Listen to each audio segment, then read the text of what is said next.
What's up, everybody? Mike Meyer here from Mike Meyer Inc. Today we're talking about lowering blocks. These things, like most other components individually within your suspension, are quite humble and quiet. But man, can they make a difference. When you're trying to set the back ride height of your car, one way is obviously to buy a perfect set of leaf springs that are arched perfectly to whatever you want. But the chances of that happening are quite slim. We have to go to our tools. And one tool is a simple lowering block. It's been around for a long time. It's a chunk of aluminum that goes on top of your leaf spring between your housing and your leaf, and it literally lifts up your housing, lowering the car down.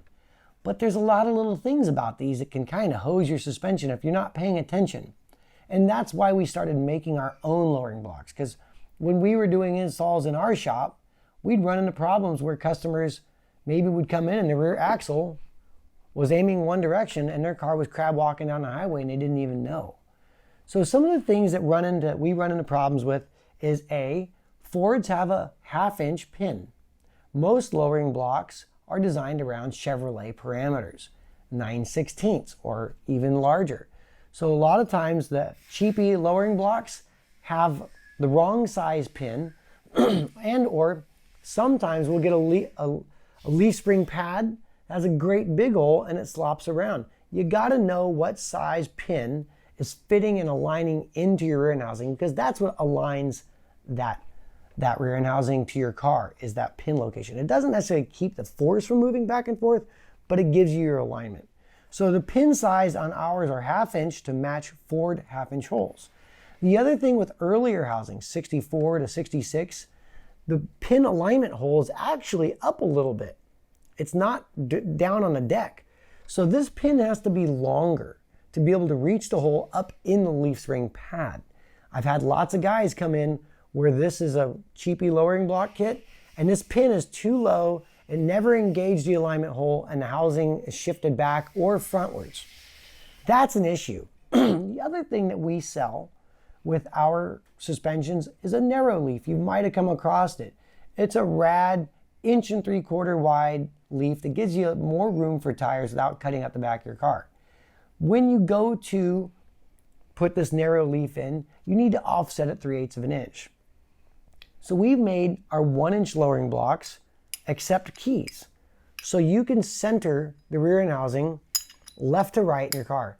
And a lot of you might also have noticed that some of the 65/6 cars actually have the right rear wheel kind of sticking out the right side. It's not unique to your car. It's actually quite a common problem amongst a lot of old school Mustangs. The housings were offset a hair.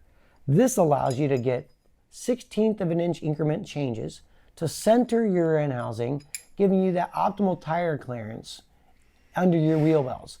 So the Mike Meyer Inc. lowering block so far has an extended 1/2-inch Ford size pin.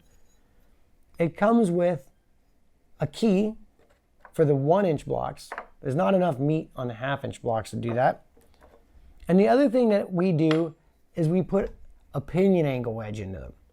A lot of us old school guys notice a harmonic around 72 miles an hour, and it's from having the angle of the rear end housing at the wrong angle.